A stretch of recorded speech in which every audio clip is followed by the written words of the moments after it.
to the good life. Good morning, boys and girls, men, women, radio world, podcast world. If you're joining us after the live broadcast. Good morning, Benny. Howdy doodly.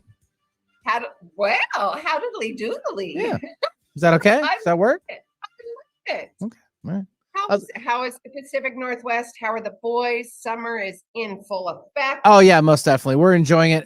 It's the perfect week, where you have like the highs of 75, lows of 75. It's a little warmer this week, but it's perfect. No, there's not a drop in the sky. My boys are north up with their mom for the next couple of days, spending time with their aunt. And she lives up near, I think, Camano Island, one of the islands, either Whidbey or Camano. So anyways, they got a little time away from dad, so I miss them, obviously. But they're enjoying it. So yeah. Dad time is really good too. Of course. Just like I had mom time. Come on. Yep. Gotta share the love. Gotta share the love. Share the love, baby. Share the love. Yeah. Well, thank you. Yeah. And all of you. You guys know my Benny. He's our superstar and our wonderful producer. He makes all the magic happen wherever I am in the world. He is my Superman. What is that? Is that a dab? I don't know what the kids are doing these days. I don't. I don't either. It's more like this, isn't that? That's world. one. That's the dab. But that's so like 2 years ago. So. Oh my gosh. Yeah. Right there. See. Yeah. Hey. Hey. Actually, I do know a current one. It's slay. Slay. The word slay. Yep. Like constantly at the house now. My girlfriend's daughter says it like every third word. I threw her. I just called her out, but if she's listening, she says it all the time. Yeah, I know. Okay. I know you're laughing. Your microphone didn't get picked up, but it's like she'll go to the refrigerator and open it up and like see some like juice she's always wanted and goes, "Oh my god, juice, Soleil," and then walks off. Like no, yeah, that is awesome. It's like a TikTok thing. The kids in the TikTok thing. Yeah, something like that. Yes. Yeah. I'm not going there.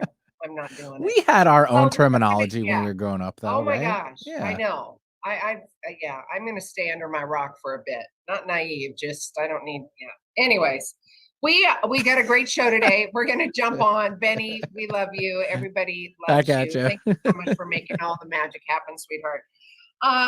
Before we get started with our guest today, we actually have a British native. She's a shaman. We're gonna do the awareness bit.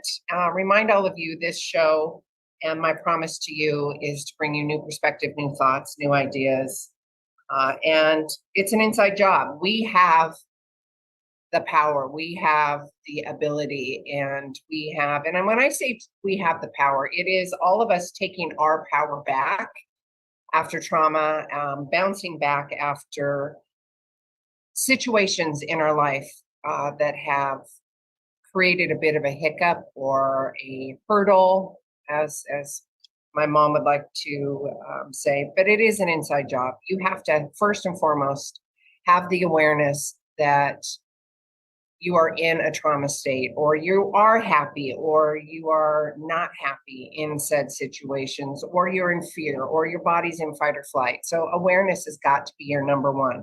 So with that being said, it is an inside job. Daily awareness practices. Today, we're talking about resilience.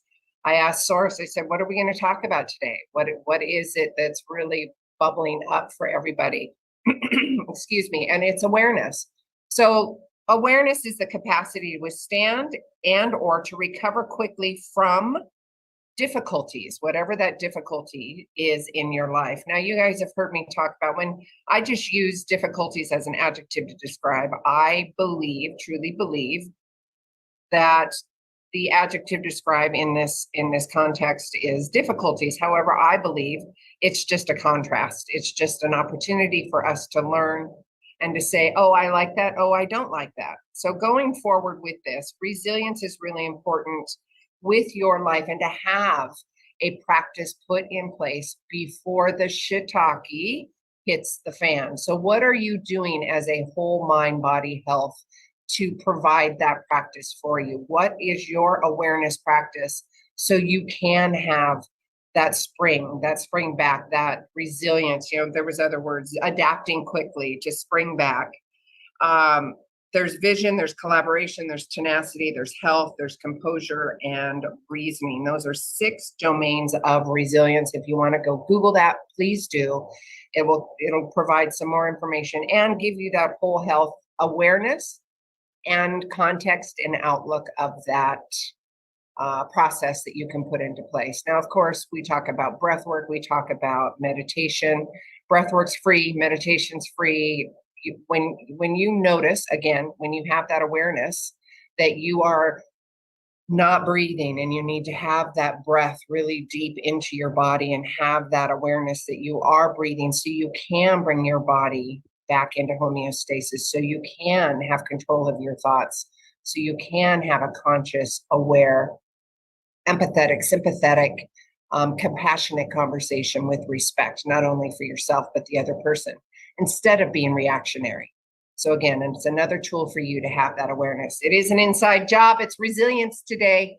All right, guys, we are going to jump on in. We have got an amazing guest, Elen Sentier, best-selling author of British Native Shamanism. Elen is a quirky wilderness woman who is deeply connected to nature. Sounds like my wheelhouse right here. She comes from a long family lineage of cunning folk and was brought up as an spiritual keeper. You got to tell me how to pronounce that, Ellen. In old magical traditions of Britain, a qualified transpersonal psychotherapist, Ellen helps clients become their true selves, rewild their hearts, and find what makes their hearts sing. I'm so excited to have this conversation. Ellen has also taught her work through an apprenticeship. I can't even speak, pardon me. Apprenticeship and 3-year advanced course for over 30 years. Welcome. Hello, Sue. Hello, everybody. It's very good to be here. And I think you wanted me to tell you how to pronounce Alwenith? Yes, Alwenith. Yeah, see, I would not have, Benny would have made fun of me and said, yeah, there you go, butchering the name again, Sue. It's an old Welsh word, so you do have connections, I know. Yes. But it's one of the Welsh seems to they use a vowel occasionally in their words.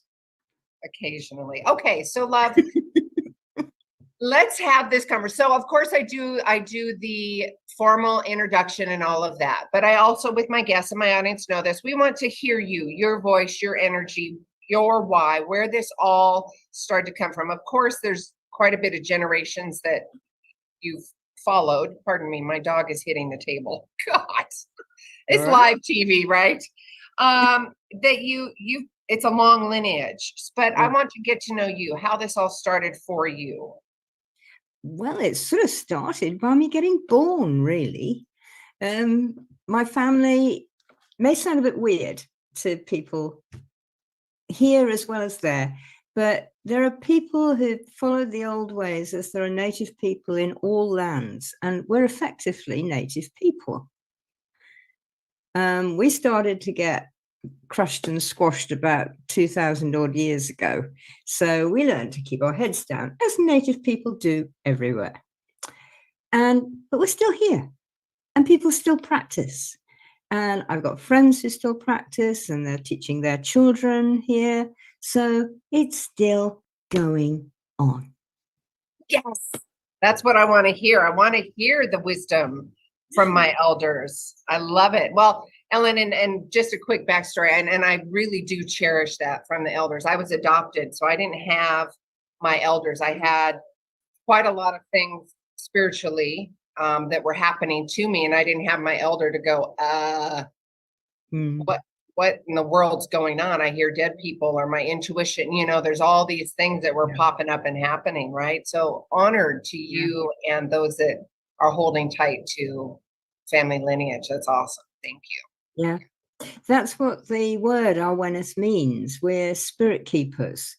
It's the Tungus word shaman, which everybody knows. That means one who knows, and it means a spirit keeper. So it's just our word for that. They're everywhere. as you know I that. love it. It gives me all warm and fuzzy when I talk about it. So thank you very much. So talk to me about your journey and what this looks like for you and the people that you teach, educate, all the juicy stuff. We want to know about you. Yeah. Work with, yeah, because it comes in all sorts of fashions. Yes. I started obviously at home as a kid. Then I went off to university and did my first degree.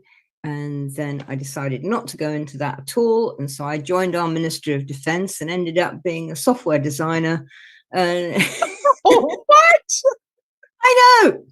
It's like, what? What are you doing there? Yeah. But, yeah. And it was great. And I met amazing people. And I don't know whether you've met service people in your country, but over here, many of them, they have such weird experiences. Like, imagine just being out in the desert in Afghan, and they have a lot of empathy for the people who are there. And yeah, you're trying to help them, you're trying to protect them, and you have to fight people, but so much happens and it changes them. And I found so many of them actually wanted to follow a spiritual path and actually started following one. So, where again, you would not expect it. But they're sort of ordinary people, see them down the supermarket, and yet they're right in it. Right in it. Define that for the audience. They believe in, as you were saying earlier, the connections that we have to each other, to nature, to the world, to the universe, really. And that's where it all starts in the tradition that I teach. I'm now taking it out and teaching it to business people, and they are starting to get, well, I didn't realize that would work. And I do feel better already.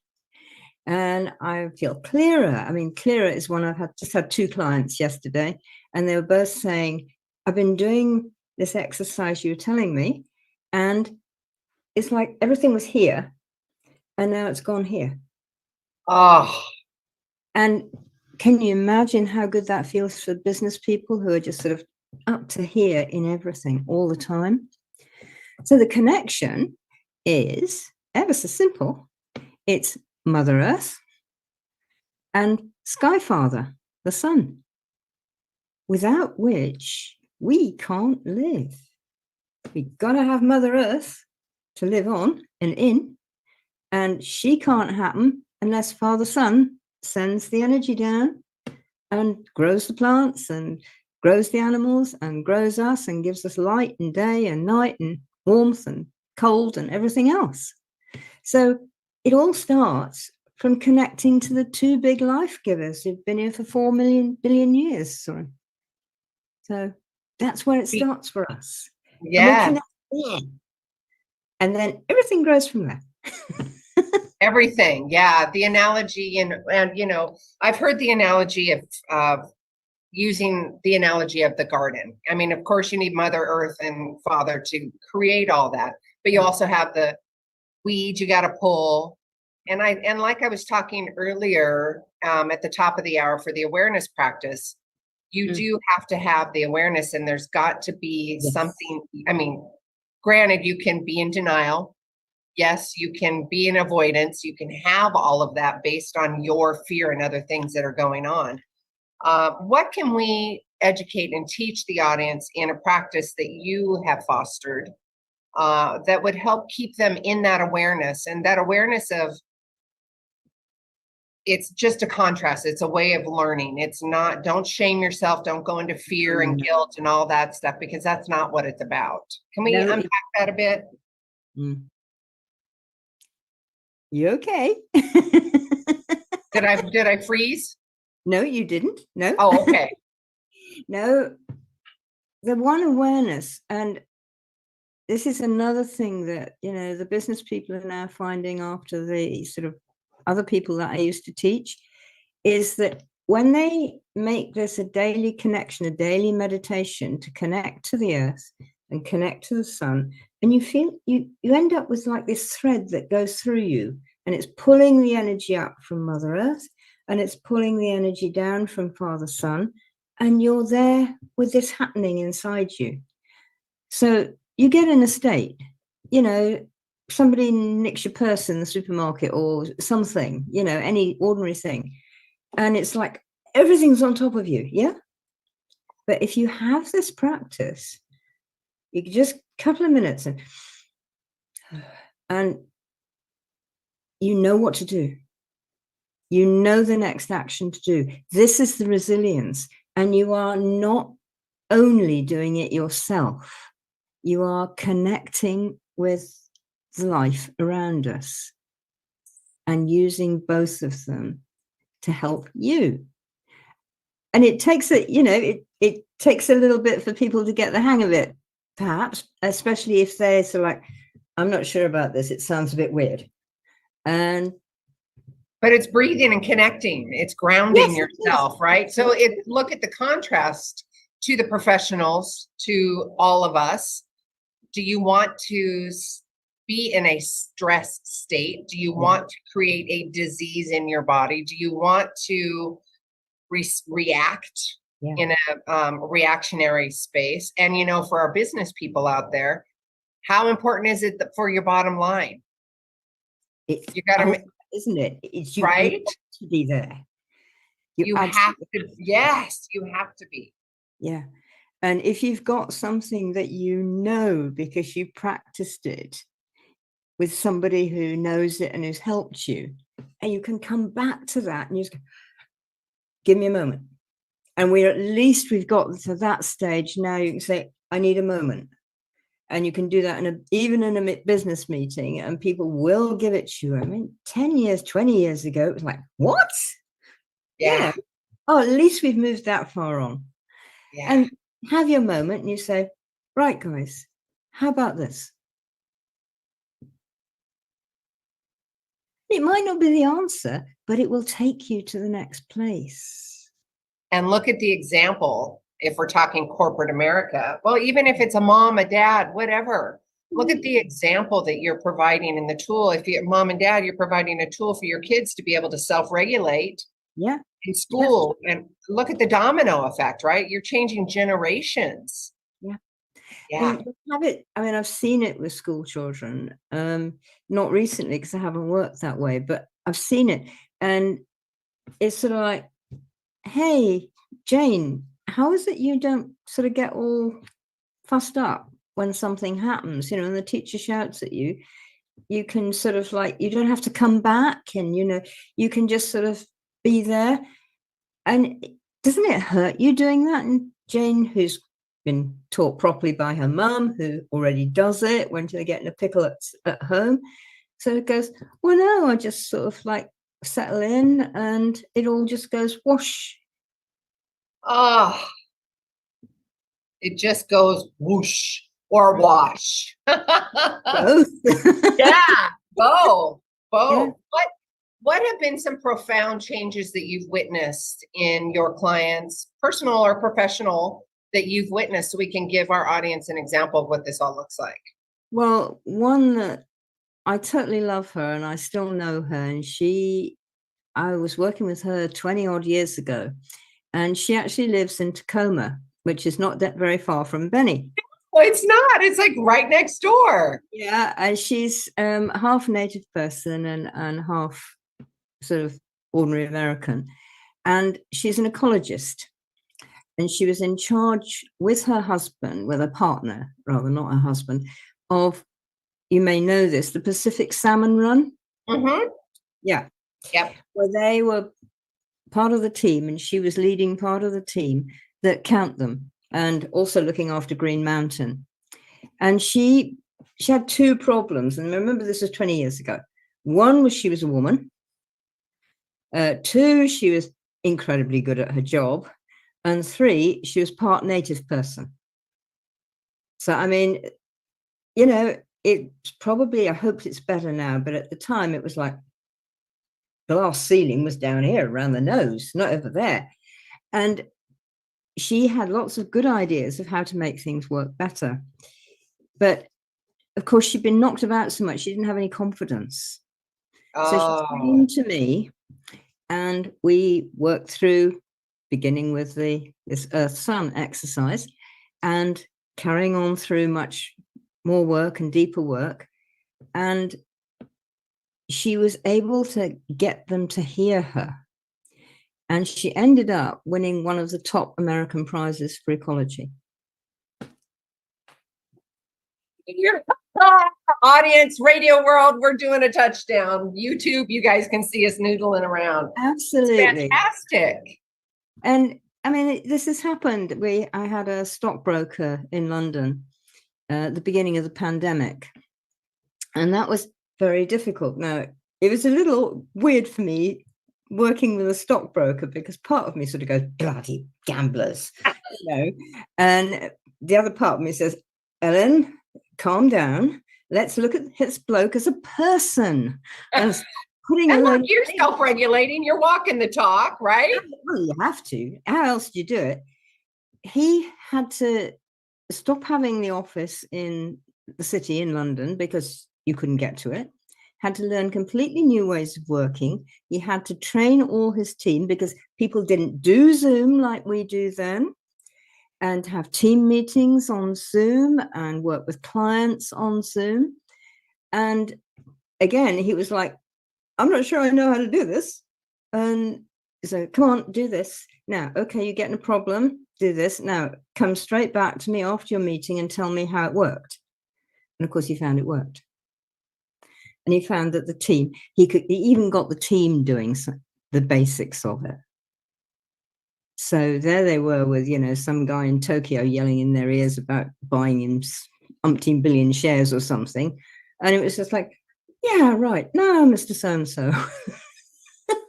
And he was able to have a calm response, not a reaction, right? And the whole of his firm changed, because they no longer need to have a city office now. They know how to do it working from home. Oh, fantastic. There's so many things that, again, having the awareness and having the resilience. Of course, Source said, you're talking about resilience today, because I think that's a big message, right?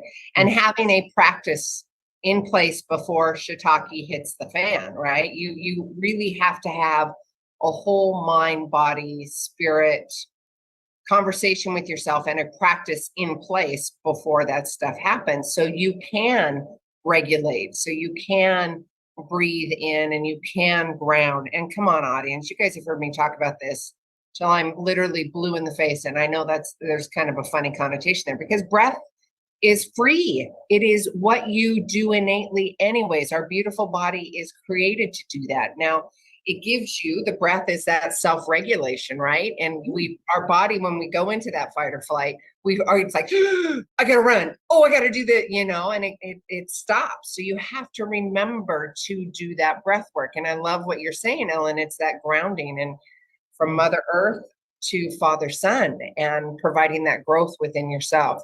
Audience, we are going to take a quick commercial break. It's about that 8:30 mark. We are still going to be live on YouTube. If you would like to join us over there and see myself and Ellen, please do so. Just go to YouTube and type in 1150 AM KKNW, and we will see you on video there. We'll be back in about 3 minutes, guys. Great. All clear, everybody. Boop, boop. So we can do our own little commercial break here. Yes, we can do our own little commercial break. Yeah. You're doing leadership. So what I'd like to come back and talk about, we can noodle and just have our conversation here, and then we'll go back to the radio world, and I'd like to talk about your definition of what it means to be wild. What does it mean for you to be the holder and be a shaman for people? People in work, people private, wherever you feel intuitively that you want to have that conversation, or just have it as the whole ball of wax. Go ahead. Well, I think it's a good idea not many people are pushing this kind of work in business. They're pushing do yoga or do some breath work, but there's no sort of like, this will make the whole thing work better. And I'm very keen that we change the whole idea of business. So Yes. that business can understand about what happens and about that you don't have to be continually on your guard, on competition, fighting everybody else. It's like, oh, and you know what, Ellen, I have to tell you, and this is just a personal thing, this is business or whatever. My mom just recently crossed over, and you remind me so much of her. Your facial expressions, your hair, your eyes, everything. So I'm having a bit of a moment. So thank you of course it would be you. Yeah. Yeah, and I'm sure she's absolutely fine. Yeah. But of course, this, like everything, is I can't actually see her. I can't actually hug her anymore. Yeah. But I know she's okay. Yeah. We talk. That's not an issue, but it's just the human interaction. I'm just sitting here going, oh my God, you look so much like mom. It's crazy. And I'm like, of course you would be here having an interview after all this happened, right? Well, thank you, Mum, for helping us through this. Yeah. Yes, thank you very much. Okay, so we'll talk about, we'll keep it on the business aspect of it. And I agree with you because, I mean, obviously everything, there's so much that happens at home, at the kitchen table, in the There kitchen, is, that indeed. conversation, that's the grounding, that's there. And we spend so much time in the business, in the corporate world, whatever that looks like. It could be a barista, it could be at a bakery, it could be, it could be any of that. So how are you going to show up and keep yourself and change it for generations, right? Be that example and change it for generations. And you have to do this because if you don't have business, if you don't have a job, you're a barista, if you're doing the checkout in the supermarket or whatever, you're not going to eat. Yeah. And ladies, I apologize. I got to bring you back on here. Whoa! Here we go.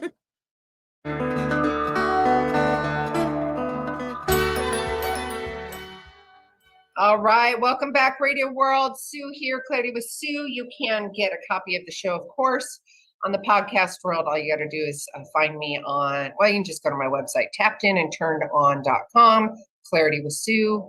And you can find all that information and a copy of the radio broadcast that was live today on iTunes and SoundCloud, and of course over on YouTube. Benny will make sure it's all put up and ready for you to go. Today we're talking to Ellen. We're talking about, well, we started the hour with talking about and kind of navigating what the shamanism, what that means, her journey through this, and and then at the top of the hour, I was talking about that awareness practice, and of course, Source brilliantly said you're talking about resilience, and there's a huge umbrella of what our conversation is about resilience and what that looks like and being able to bounce back and to be that example for those. We are leaning a bit more towards the business aspect of it. Business could be a barista, or you could be a CFO, a CEO. You could be that in your own home. So just have that context of what we're talking about, because you are, whether you're a mom or a dad, or you are in the professional world, you are that CEO of your family. So providing the tips and the tools and the resilience that you can.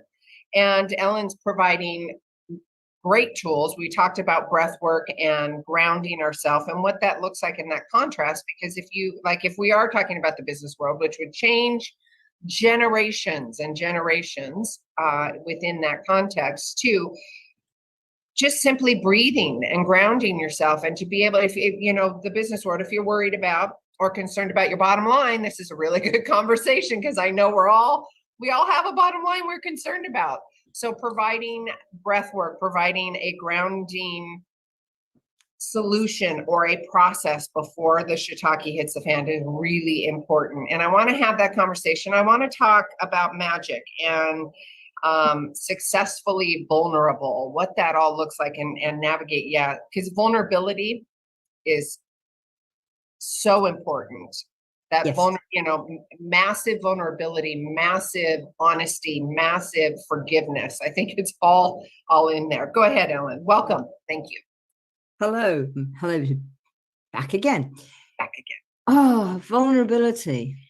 So often it gets like, oh, I can't be vulnerable. I need to be strong. I've got to be here. I've got to make the decisions. I've got to, like you've got a stuck needle. And it's no good.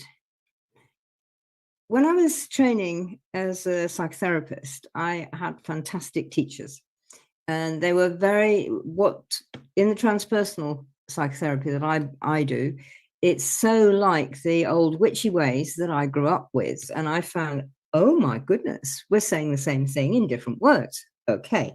Oh, Now, one thing that really happens as part of the training, you would have sessions every week where one of you offered up to be the client and the trainer would be the therapist. And you come along with a real problem, you make something up, but it was one you're willing to share. And so the therapist would work with the client and we would watch, because this is such a good way, because you're listening to how the trainer is talking, their tone of voice, their body language, how they're working, and you're watching the responses in one of us who was the client. So anyway, Ian, the trainer, was there with a young man, I'll call him Fred for want of anything, and Fred had a problem, and they were going round and round and round, and nothing that Ian seemed to say seemed to be able to draw anything out of Fred. And so eventually Ian did what most psychological training tells you never do. He sort of leaned back in the chair and he said, Fred, I'm really sorry. I don't know what to do. Vulnerable? Yeah, perhaps. But it opened the floodgates. Suddenly it opened the gates so that Fred could come out. He actually burst into tears. And he could come out with what was really there. And within 15 minutes, 20 minutes, maybe at the most, he'd found his solution, not Ian's solution. Ian had led him to find his solution. And that's what Ian, sitting back, and he actually did this with his arms. So it opened right up, body language, and saying, I don't know, and being vulnerable. And that's what it did. And I've never forgotten, as you can tell. And if you can open up with somebody and be vulnerable, especially if they're in a tiz, because Fred was getting quite a tiz, it somehow does something to the whole thing. It calms the waves, it opens the landscape, it clears the clouds, whatever vision you want to have of it. And it can work. I've done it I work for the Ministry of Defence, as I said, as a systems person. So I've been leading a meeting, leading a team, and they'd all be banging at each other from each side. I want so-and-so, and I want so-and-so, you can't have that, la, la, la, all this kind of stuff. And it's like, hey, guys, let's have a coffee, right? Now, where do we really want to go in this? Because I don't know. You guys need to tell me where you want to go. And then we might get there. And it would everything would calm. All this fighting and this escalation. Yeah. The ego, when the ego comes in, I got to do this. I got to do this. I'm better than this. No, I've got this first. I had this first. I had this first. Yes. Yes. Yeah. And instead, I didn't do I wanted to. I mean, who doesn't want to go, oh, for goodness sake, you're a load of bloody children. But of course I didn't. And because I didn't join in, which that would have been like joining in with the fight. Right. Because I said, whoa. Everybody else felt it was okay to do that. Because the energy comes off you. You know this, Sue. Yes. You created that equilibrium, that you held space. You opened the space. Yes. And created that example within the vulnerability context that we're talking about. This happens to be in a corporate meeting, which is super important. Yeah. The domino effect, and to, as you are as a leader, providing that example for people. And overcoming your own fear of vulnerability, overcoming your own fear of looking different or doing something different. Yeah. Knowing that it works, right? Yeah. It's crossing that bridge. You know it works. I mean, breathing works, being grounded, it works. Yeah. And to be able to go ahead, Ellen. I was thinking, because you were mentioning earlier, whether we talk about business or home or whatever. I was thinking, well, pretty nearly all of us in business have a family. And Whatever there you it are. looks like, yeah. And you're around the dinner table, and your eldest son wants the car, and your daughter wants to go out doing whatever she's doing, and your youngest son wants to go play football, and your wife needs to go shopping, and or your husband needs to go shopping, more likely. And so you've got this same boardroom rubbish going around everybody's fighting for their place, and it can work just as well. Hey guys, whoa, let's slow down. What's for pudding, Mum? Let's get us going, kind of thing. And it just brings the energy down so that people can then find a way where, Dad needs to go shopping, so he can take the youngest boy off to do his football, and then Dad can be dropped at the shopping, and his eldest son can take the car on to go and meet his friend, and Dad will get a lift back with so-and-so. Which nobody had thought of while everybody was arguing, because there was so much going on. Yep, I get it. And if we can remind the audience and those that are listening now or later, you've got to have that awareness, how, and the audience knows this about it. First and foremost, in everything that I teach, awareness has got to be number one. Like, massive awareness, and it'll scare you, it'll put you in a fear state, it'll make you sad, it'll bring up shame, it'll bring up the whole ball of emotions. You got to do it anyways, and when those come in, let them go. Just know that they're coming in, and then having that awareness, but also having a practice like you're talking about, Ellen, whether in home or in business, all of it's important. Yeah. You do it at home, you're going to do it in business. And exactly. Yeah. Exactly. And it should be. And changing the evolution. Go ahead. Well, it's as you said, you're CEO in charge of the house. Your mom, you've got to sort all the bills, you've got hands on all the threads, pulling them all together. Yes, you can do that. Yes, there's against it. And you are doing that. And you're also letting them learn how to, and letting your partner do whatever he or she needs to do. But it's all like weaving together instead of banging on each other. How do you do this? It's coming up for me. So the audience is asking. People, they're like, well, wait a minute. I don't feel safe.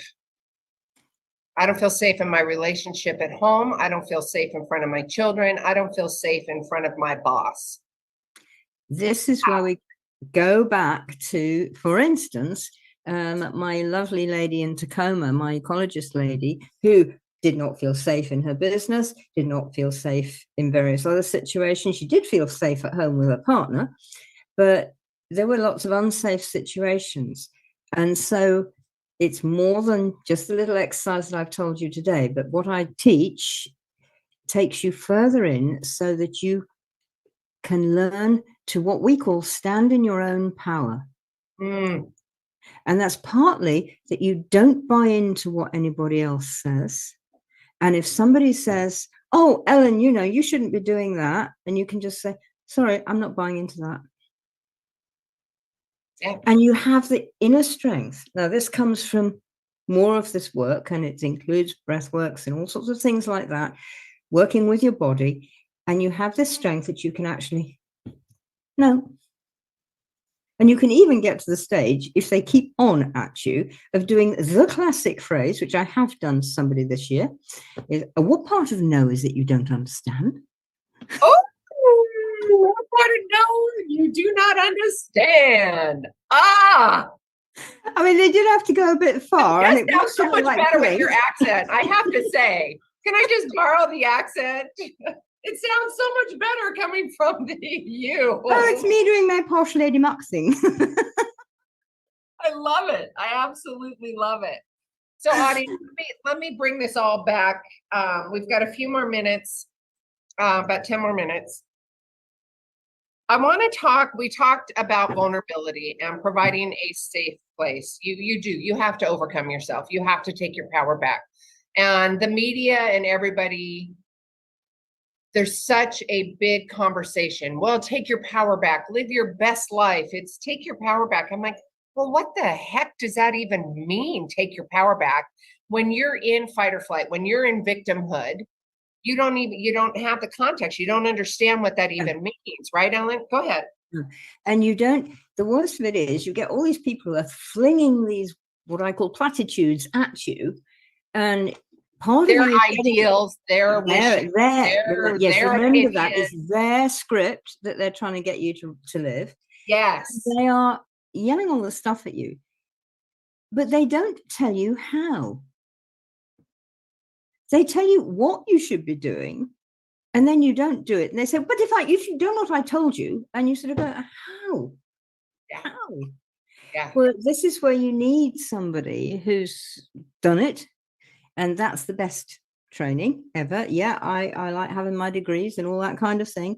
But I have been there, done that, got the t-shirt, licked the bloody stamp, excuse my French. And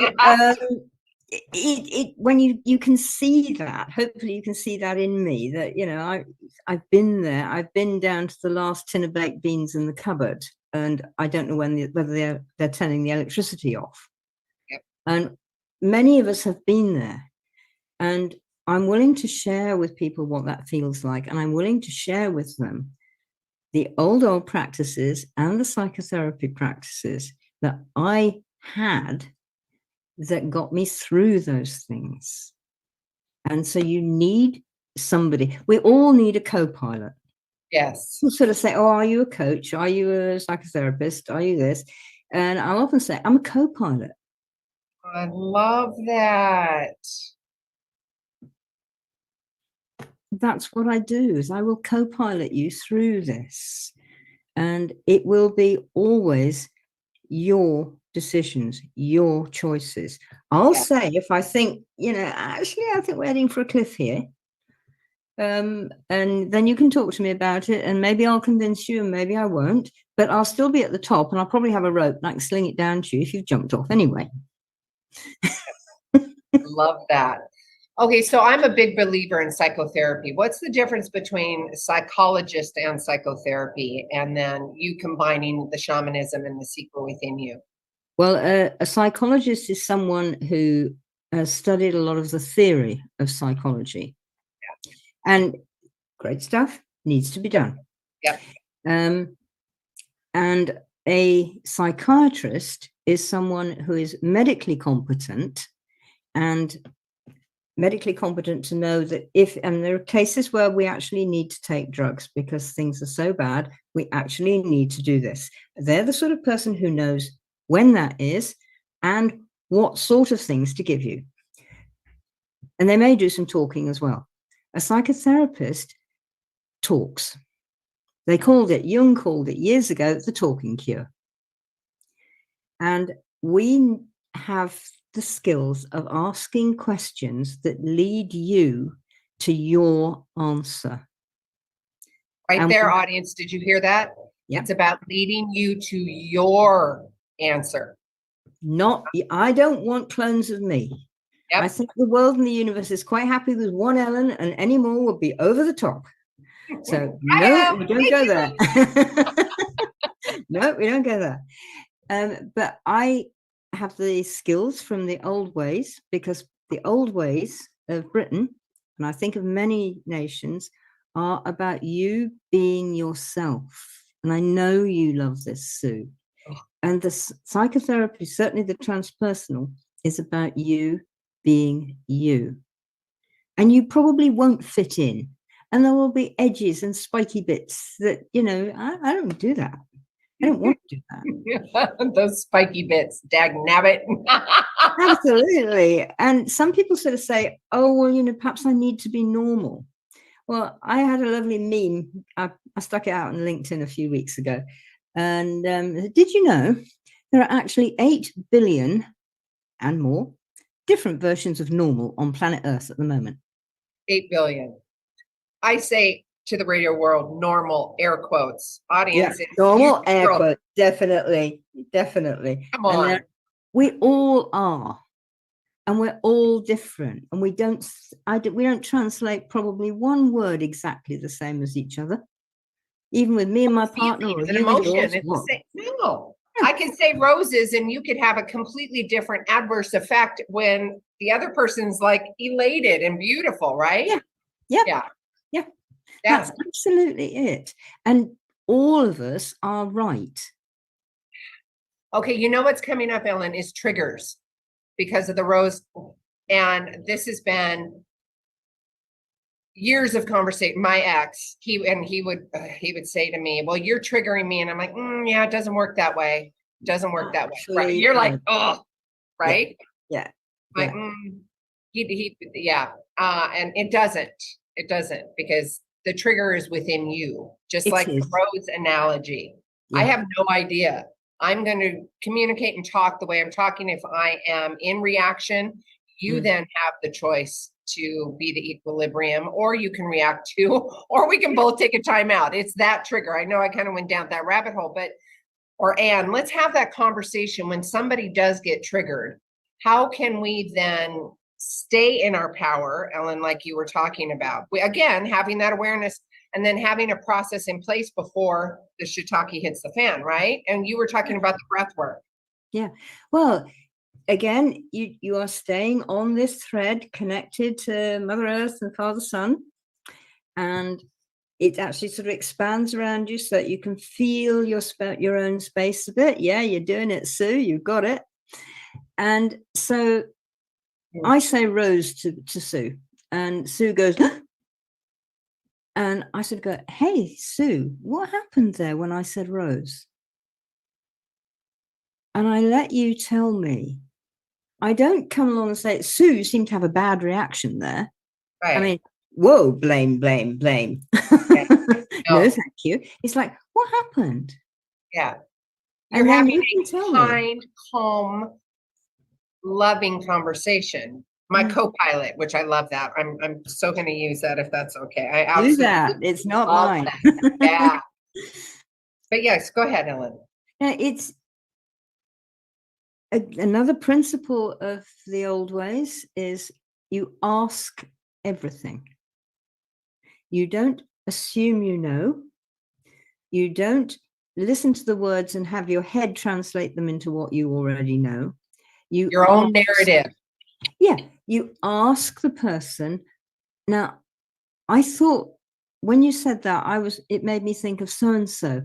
Is that what you were thinking of? And you can go, no, I was thinking of so and so and so and so. Or yes, actually, yeah, mine was. Right. So you go in by asking. You don't go in by making any assumptions or telling anybody anything. You know what comes up for me in this, Ellen, and I've had these conversations because I ask a lot of questions. Yes. I'm curious, and I downloaded this. You'll love this. I think you will. It came to me, and it's one of my tools. Have the CCs in life, compassionate curiosity.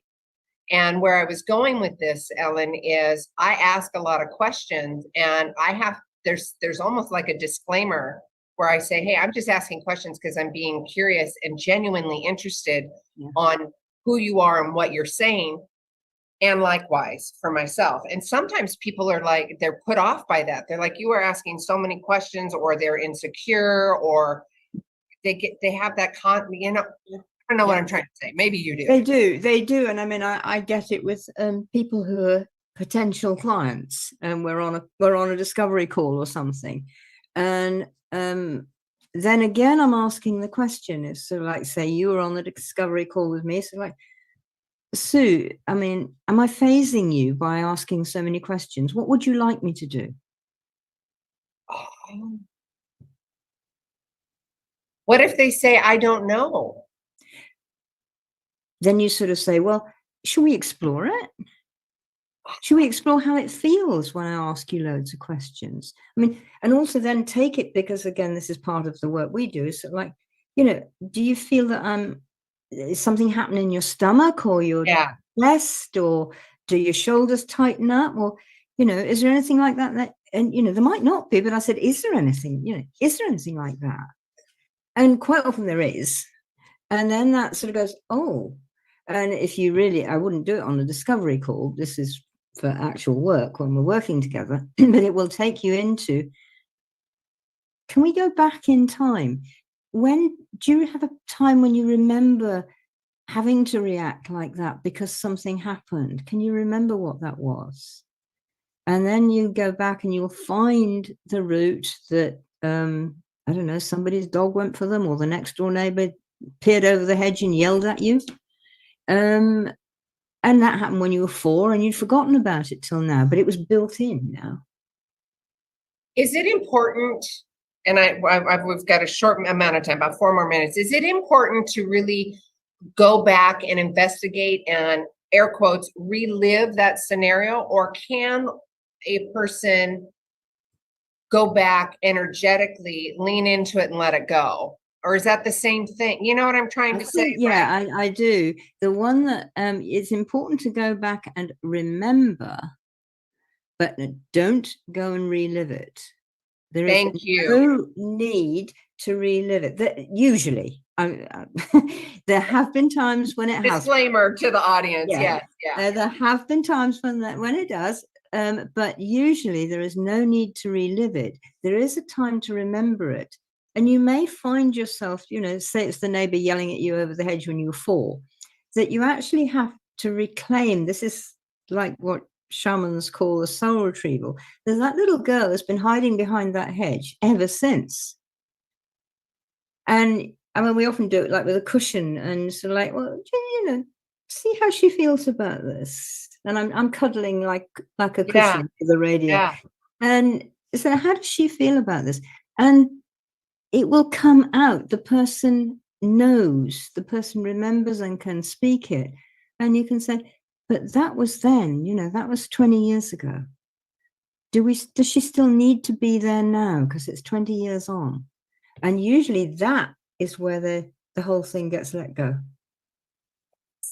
Because they see they've moved.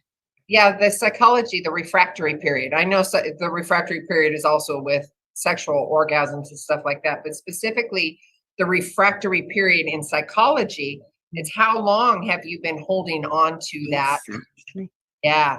How long are you going? So audience, this is important. It's an awareness practice for you. Yes, it is. Leaning in, right? You have to have that radical awareness that says, okay, you know what?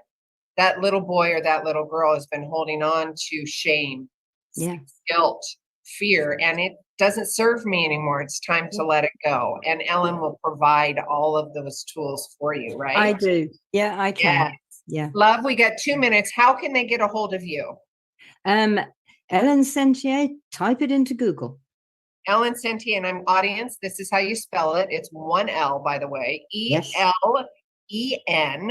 last name S-E-N-T-I-E-R. All of that information will be on YouTube and the links provided. Ellen, thank you so much. It has been an absolute blessing and a delight to have this conversation. I could talk about all this forever. I mean, I do on the radio. I mean, I love it. It's providing real-time, real-life tools. Yes. And solutions, like you were talking about. It's there is the problem, but we're not going to spin out in that. We're not going to get onto that bandwagon. We're going to provide a solution. If you need to vent it off, and we're going to let go of it so you can get it out of your body. Now let's go to the solution. Yep, absolutely.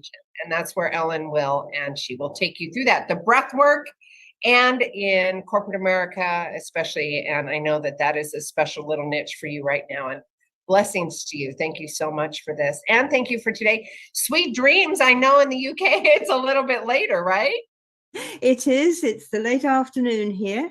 And sweet dreams to all of you wherever you are. Oh, thank you. All right, audience, we will see you next week. And until then, each of you are a gift. Get out there and share yourself with the world.